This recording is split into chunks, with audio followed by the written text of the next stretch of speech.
अस्सलामुअलैकुम। मोहम्मद अज़हर सिद्दीक अपने programme political diaries के साथ आखिर हाजिर खिदमत है। चीज़ें बहुत तेज़ी से आगे जा रही हैं और इलेक्शन कमीशन आज इजलास करने जा रहा है।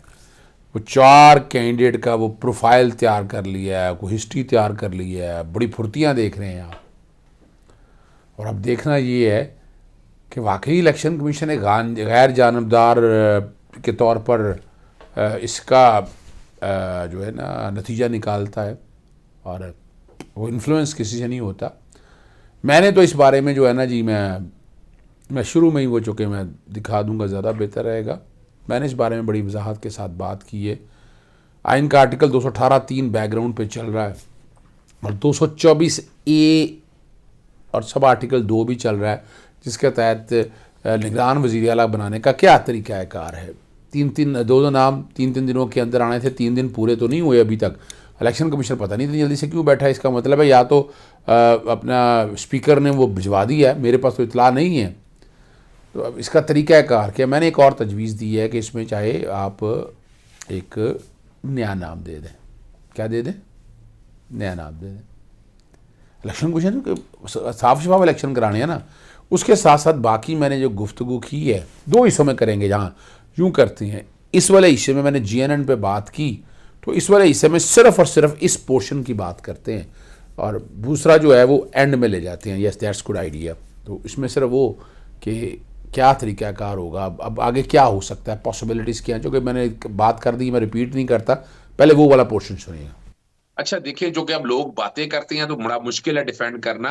ऑपरेशन रजीम चेंज में हमने देखा कि आसफ अली जरदारी साहब के साथ दोस्ती है हमारी उनके साथ, लेकिन ये मैं तो समझता हूं उन्हें खुद भी नहीं इस बारे काम के अंदर आना चाहिए कि उनका जो कि देखो उंगली पे सवाल बड़े उठ गए हैं।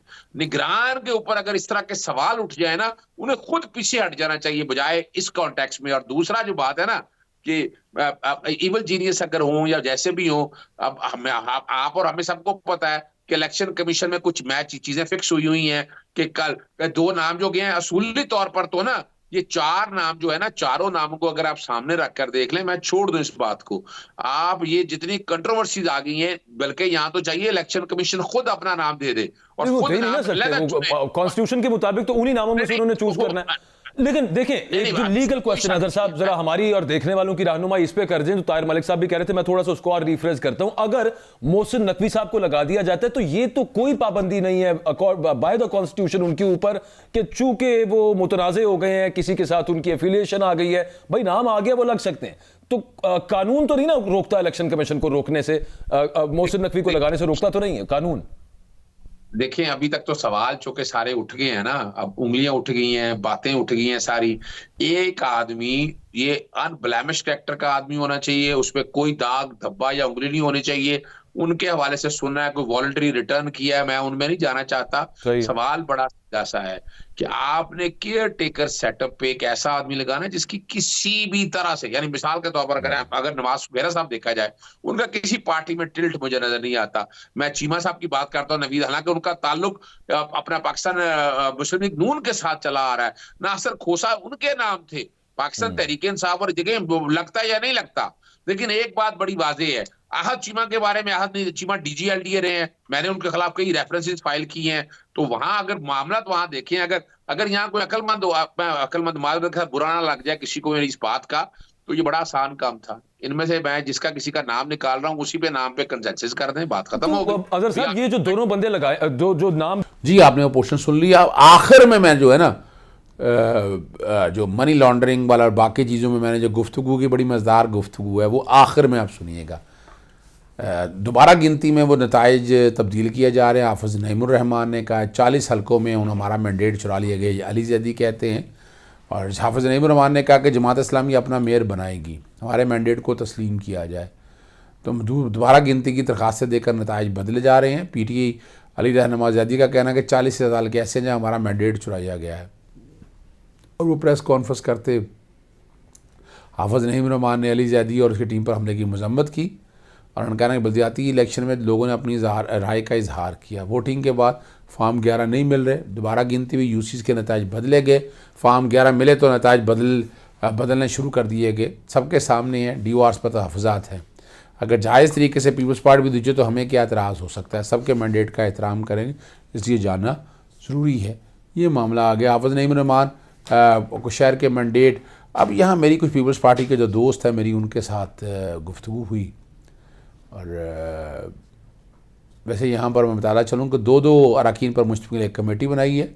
एक हफ्ते में कमेटी तमाम चीज़ें इकट्ठी करके, अभी चूँकि इलेक्शन और होने हैं, अभी मेयर फ़ौरन नहीं होना, एक टाइम लगेगा, लेकिन इलेक्शन सारे जो है ना आने वाले दिनों में पता चल जाएगा कि क्या हालात है। मेरी पीपल्स पार्टी के दोस्त से बात हुई, उन्होंने कहा जी देखिए जमात इस्लामी का मेयर बनना चाहिए। अब ये उनका कहना है, मैं नहीं समझता कि ये हक़ तो वैसे अगर देखा जाए अक्सरियत जमात का है, और जिसका भी रिज़ल्ट में जो भी बेहतर आए वो आप लोगों के सामने आ जाएगा। फैसल वाडा जो है ना कोई ना कोई छोड़ते रहते हैं या बताते रहते हैं, और उन्होंने कहा है कि साबिक DGISI जनरल फैज़ हमीद के पास मुस्लिम लीग नून और इमरान समेत PTI के कई रहनुमाओं की ऑडियोज़ और वीडियोज़ मौजूद हैं, और इमरान खान और मुतअद्दिद सियासी रहनुमाओं की ऑडियो लीक्स होती रही हैं। इमरान खान कह चुके हैं कि वज़ीर-ए-आज़म हाउस महफूज नहीं है, तो फिर कौन सा गैर मुल्की रहनुमा यहाँ आकर हमसे बात करना पसंद करेगा। अब ये मामला बड़ा सीरियस है, बहुत सीरियस है, और समझने की बात है।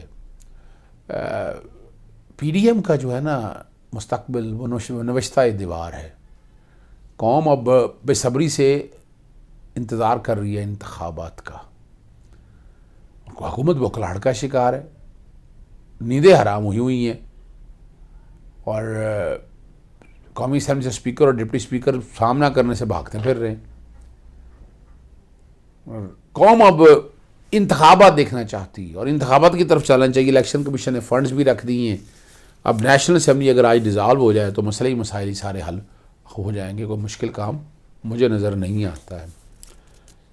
यहाँ मैंने गुफ्तगू सारी कर ली है। अब मैं आपको लेकर चलता हूँ जहाँ मैंने वज़ीर आला के बारे में JNN न्यूज़ पे गुफ्तगू की है, ज़रा वो सुन लीजिएगा। पंजाब का निगरान वजीर आला बनेगा, वो पॉलिटिकल नहीं होना चाहिए, पॉलिटिकल इन्वॉल्वमेंट नहीं होनी चाहिए। तो ये जो वो कह रहे थे हम इसके खिलाफ अदालत में जाएंगे, ये कहां तक लीगल बात है? क्योंकि मोहसिन नकवी पे एक तनकीद हो रही है कि वो पॉलिटिकल इन्वॉल्वमेंट है, इसकी लीगैलिटी क्या है?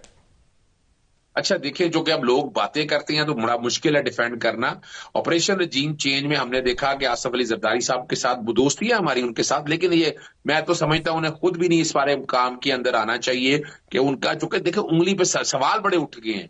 निगरान के ऊपर अगर इस तरह के सवाल उठ जाए ना, उन्हें खुद पीछे हट जाना चाहिए बजाय इस कॉन्टेक्स्ट में। और दूसरा जो बात है ना कि इवल जीनियस अगर हो या जैसे भी हो, अब आप और हमें सबको पता है कि इलेक्शन कमीशन में कुछ मैच चीजें फिक्स हुई हैं कि कल 2 नाम जो गए हैं असूली तौर पर, तो ना ये 4 नाम जो है ना, चारों नामों को अगर आप सामने रखकर देख लें, मैं छोड़ दूं इस बात को, आप ये जितनी कंट्रोवर्सीज आ गई हैं, बल्कि यहां तो चाहिए इलेक्शन कमीशन खुद अपना नाम दे दे और खुद कॉन्स्टिट्यूशन के मुताबिक तो उन्हीं नामों में से उन्होंने चूज करना है। लेकिन देखें, एक जो लीगल क्वेश्चन है, अगर साहब जरा हमारी और देखने वालों की रहनुमाई इस पे कर दें, तो ताहिर मलिक साहब भी कह रहे थे, मैं थोड़ा सा उसको और रिफ्रेश करता हूं। अगर मोहसिन नकवी साहब को लगा दिया जाता है तो ये तो कोई पाबंदी नहीं है बाय द कॉन्स्टिट्यूशन उनके ऊपर कि चूंकि वो मुतनाज़े हो गए हैं, किसी के साथ उनकी एफिलिएशन आ गई है, भाई नाम आ गया वो लग सकते हैं।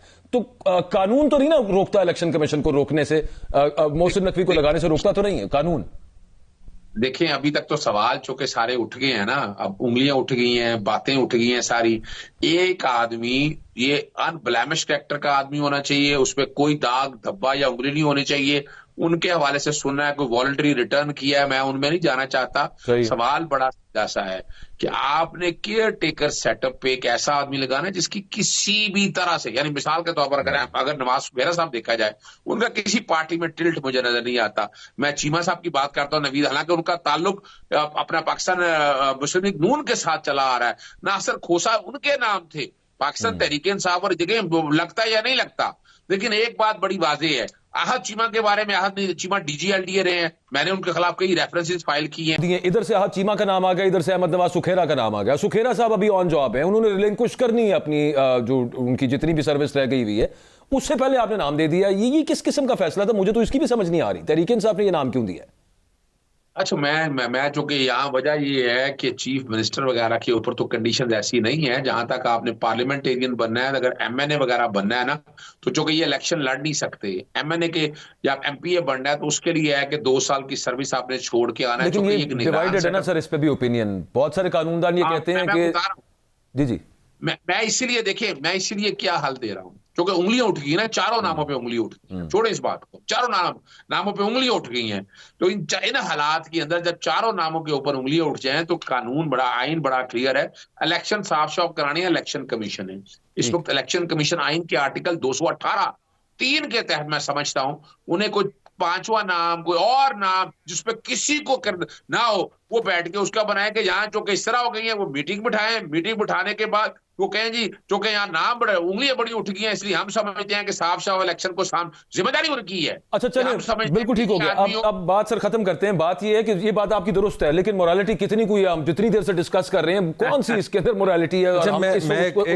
लेकिन एक छोटी सी चीज आप ऐड कर लीजिएगा उसके साथ। मैं ये पूछना चाह रहा हूं सर कि फर्ज कर लेते हैं लगा दिया इलेक्शन कमीशन ने सैयद मोहसिन नकवी साहब को निगरान वजीर आला पंजाब, चले जाएं कोर्ट जाके, तहरीक इंसाफ सुप्रीम कोर्ट चली जाए, हाई कोर्ट चली जाए, क्या निकलेगा उसमें से? अच्छा, इसके साथ मेरा भी ऐड कर लें अपना सदीक। मैं जो सवाल करना चाह रहा हूँ कि खान साहब ने असेंबली तोड़ी, जो मर्जी उनकी पॉलिटिकल राइट था। असेंबली तोड़ने का मतलब था 90 दिन इलेक्शन। अब 90 दिन याद है, हमने इस पर भी डिबेट की। 3 दिन पहले ज़ाया हो गए 2020 मैच बिटवीन चीफ मिनिस्टर और अपना अपोजिशन हेड, फिर 3 दिन पार्लियामान हो गया, 3 दिन ये लगा ले, 10 दिन तो यहाँ पे 100 डेज हो गया। अब आप बातें कर रहे हैं हमने अदालतों में जाना है और इस निज़ाम को आप मेरे से बेहतर समझते हैं, तो ये 90 दिन आपको नज़र आ रहे हैं आगे अगर इसी प्रोसेस से चलते रहे?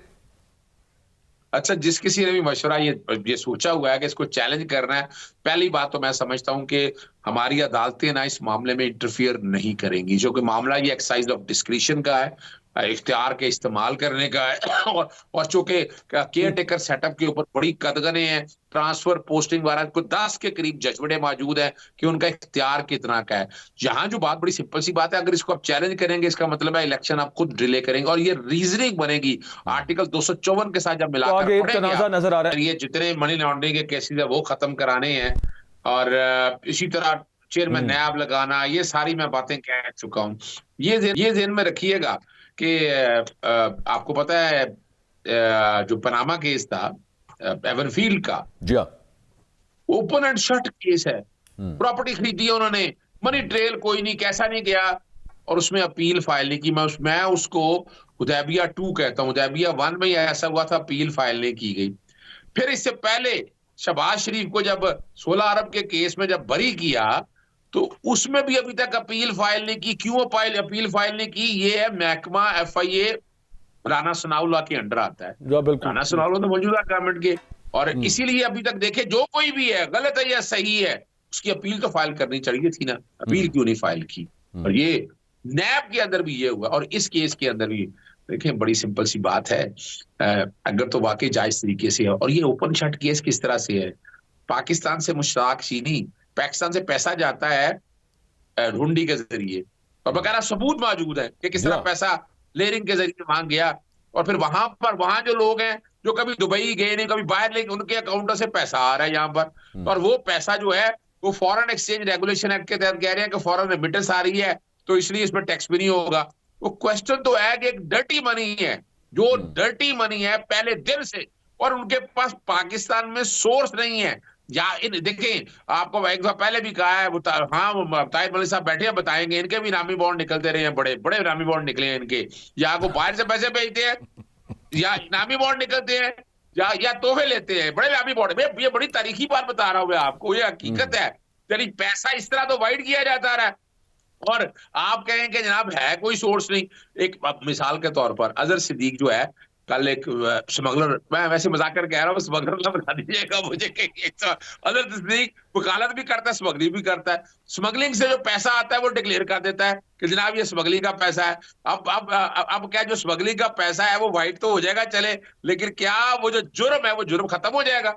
भाई यहाँ मनी लॉन्ड्रिंग का जुर्म प्रेडिकेट ऑफेंस के हवाले से, और प्रेडिकेट ऑफेंस जो आर्ग्यूमेंट अगर साहब वो शुरू से यूज करते हैं अपने हक के अंदर, वो ये है कि जी रेमिटेंस है, तो इस पे तो आप पूछ ही नहीं सकते कि कहां से आई है, कैसे आई है, तो हमें इस पे ना पूछा जाए। ये आर्ग्यूमेंट शुरू से उनके वकला का रहा है, उनका शरीफ फैमिली का भी रहा है। मैं अकबर साहब मैं बता देता हूँ, ये बुनियादी तौर पर आपको याद होगा, ये फॉरेन एक्सचेंज रेगुलेशन एक्ट 1997 में बनाया गया था, और ये एवन फील्ड वगैरह ये सारे उन दिनों खरीदे गए, मियां साहब और ने बनाया था, खरीद के जो मान लें वो देखिए वो टैक्स से एग्जम्पशन मिलेगी। मैं फिर क्लियर करता चलूं, वो टैक्स से तो एग्जम्पशन मिल जाएगी कि टैक्स दे दिया आपने, लेकिन सवाल है कि जो एक करप्शन या करप्ट प्रैक्टिसेस या आपने नाजायज जरिए से वो पैसा हासिल किया, वो तो उस जुर्म के तहत, उस कानून के तहत जुर्म है। सवाल ये नहीं है आप जैसे मैंने आपके सामने बताया, चले मैं करप्शन करता हूं, मैं करप्शन करके डिक्लेयर कर देता हूं चाचा, तो क्या डिक्लेरेशन से पैसा टैक्स देने से अपनी एग्जांपल बता दें, कभी आप स्मगलर बन जाते हैं, कभी आप करप्शन कर रहे हैं, हमें किसी ने निकाल देना आउट ऑफ कॉन्टेक्स्ट आपका ये सारा बिल्कुल। थोड़ी एक छोटा सा मलिक साहब, एक मुझे टेक्निकल चीज ये बताइएगा कि एफआईए ने तो यहां पे कह दिया कि भाईजान सबूत नहीं है, बंद करें केस, उन्होंने कहा लें जी क्लीन चिट, साइड पे करें केस को, फर्क करें, क्यों टाइम वेस्ट कर रहे हैं हमारा। दूसरी तरफ नैब के अंदर भी यही वाला मामला है, तो क्या वहां पे अब नैब भी यही कहेगी कि जनाब उधर सबूत नहीं मिले, इधर किधर से मिलेंगे, इसको भी यहां पे बंद करते हैं, या फिर नैब कोई हल्की फुल्की थोड़ी सी एक क्या उसको कहते हैं सेम्बलेंस रखने के लिए कि हम कुछ गैर जानिबदार हैं, अपने तौर पर तहकीक करने की कोशिश करेगी? आपकी रीडिंग क्या है? वो भी ऐसे बंद कर देंगे फिर आगे? देखिए मैं बड़ी क्लैरिटी के साथ बता दूं आपको, चेयरमैन नैब आफ्ताब सुल्तान साहब की तैनाती किसने की है? शहबाज शरीफ साहब ने, बिल्कुल। और शहबाज शरीफ राजा रियाज साहब ने, राजा परवेज रियाज और शहबाज शरीफ ने कंसल्टेंसी राजा रियाज के साथ, तो आप अंदाजा लगा लेना इस वक्त दोनों बड़ी सियासी जमातों के ये केसेस हैं, तो ये लाया इसलिए किया। मैं अब चैलेंज करता हूं आपके चैलेंज के हवाले से, इन्होंने अभी फराज शहजादी के अगेंस्ट कोई इंक्वायरी शुरू की, मैंने पूछा, मैंने कहा बता दें, और मैं खत लिख रहा हूं उनको, जुरिस्डिक्शन, यानी एक तरफ ओपन एंड शट केसेस और वहां कुछ नहीं है करने के लिए, वो क्या है जनाब, वो प्रॉपर्टी का काम करते हैं, भी प्रॉपर्टी का काम करते हैं, कौन सा जुर्म है इस हवाले से। और दूसरी तरफ ये है कि यहाँ ये सारी चीजें रिकॉर्ड के ऊपर अवेलेबल है, पूरी कोशिश कर ली इमरान खान पे डायरेक्ट और इनडायरेक्ट तरीके से, कोई एक चीज दिखा दे कि जो सामने आई। तो शाखाना में आपने देख लिया कि जब वो वाला मामला आया और वो जब अपनी दफा बात आई तो वो डिस्क्लोज कर दिया, जब मैंने सारे डिटेलें मांगी, हाईकोर्ट ने कहा लेके आए 1947 से आपके, वो 2015 का एक नोटिफिकेशन ले आए कि जनाब ये तो सीक्रेट है, मीडिया हाइपो होगी। और जब अदालत ने पूछा कि मैंने सवाल किया, मैंने कहा इमरान खान साहब के कहां से निकाल दिए, वो आपने, वो किसी ने लीक कर दिए, भाई लीक कर दिए, कोई आपने एक्शन लिया? तो यहाँ ये सिर्फ इतना है, थोड़ा कड़वा थोड़ा हप तू नहीं चल सकेगा, बड़ा सिंपल सा मामला ये है। आपने जो अपना तजिया दिया, मुझे उसमें एक बात समझ नहीं, आपने कहा जी कि एफआईए का जो अकबर ने सवाल किया, आपने कहा वो वजीर दाखिला तो वो मुस्लिम लीग नून का है, तो ये होगा, तो आप क्या पाकिस्तान के आइन की तौहीन नहीं कर रहे? मेरा आइन तो ये कहता है कि जो इदारे हैं उनका कोई ताल्लुक नहीं कि हुज हु, कौन वजीर आज़म है, कौन सी जमात है, इदारे तो परमानेंट होते हैं। तो ये क्या ये 2023 में इस तरह भी रियासतें होती हैं? ओहो ताहिर मालिक साहब, यही तो तकलीफ है, किसी वक्त भी आपको अगर इनका टेलीफोन का डाटा रिकॉर्ड निकाला तो आपको समझ आ जाएगा, आपको पता चल जाएगा कि कौन किस तरह लगाता रहा, किस तरह ये सारा कुछ होता रहा। ये ऐसे थोड़ा होता है काम। और ये तो और मैं मिसाल के तौर पर एक वजीर हूं और नीचे मैं फर्ज करें मैं डीजी लगना है, मैंने फिर डीजी तो इसी तरह लगना है ना कि सिफारिशों से, मैंने डायरेक्टर लगना है। और आपको पता है पैदा बड़ी है सारे कामों के अंदर, आप एफआईए में किसी जगह आ जाए तो आपकी आमदन तो आपके वहमो गुमान में। और वो एक अलग बात है कि नैब का एक इदारा था जहां इन्होंने गंदा ज्यादा कर दिया 66 सियासतदानों के नाम पर, कि जहां पॉसिबिलिटी थी कि आप करप्शन या अब तो 50 करोड़ से कम करप्शन नहीं है, 100 बंदे अगर हों आप है, और अगर आप तक करप्शन यानी कोई जायदाद खरीद लेकिन ये at the very same time other साहब ये तो वे आउट लगता है। अब नई तरमीम के बाद बेहतरीन तरीका ये है कि करप्शन भाईजान करनी है तो 50 करोड़ से नीचे नहीं करनी, ये वरना गुनाह है। 50 करोड़ से ऊपर करप्शन करो। दूसरा तरीका ये है मुल्क से बाहर निकल जाओ, 4 कुछ साल इंतजार करो, किसी सियासी पार्टी का हिस्सा बनो, टैके से वापस आओ, केस बंद कराओ। 48 करोड़ दो कर लिए। यही तो मैं कह रही हूं, मैं ताहिर मलिक साहब बड़ा आसान कह रहा हूं ना। और दूसरी बात देखें, अच्छा चले ये करप्शन को तो मान लेते हैं हम। अब ये बताएं कि आपकी पीटीआई का मौकफ है, आज मैं सुन रहा था जफर अली साहब को, कि जो पंजाब का निगरान वज़ीर आला बनेगा वो पॉलिटिकल नहीं होना चाहिए, पॉलिटिकल इन्वॉल्वमेंट नहीं होनी चाहिए। तो ये जो वो कह रहे थे हम इसके खिलाफ अदालत में जाएंगे, ये कहाँ तक लीगल बात है? क्योंकि मोहसिन नकवी पे एक तनकीद हो रही है कि वो पॉलिटिकल इन्वॉल्वमेंट है, इसकी लीगैलिटी क्या है? जी, आपने वो सारी गुफ्तगू सुन ली है, मैंने कोशिश की है चीज़ें सारी सम अप हो जाए ताकि आप तक मेरा जो नुक्ता नज़र है वो पहुँच जाए। इजाज़त चाहता हूँ। अस्सलाम वालेकुम, अल्लाह हाफ़िज़, पाकिस्तान जिंदाबाद।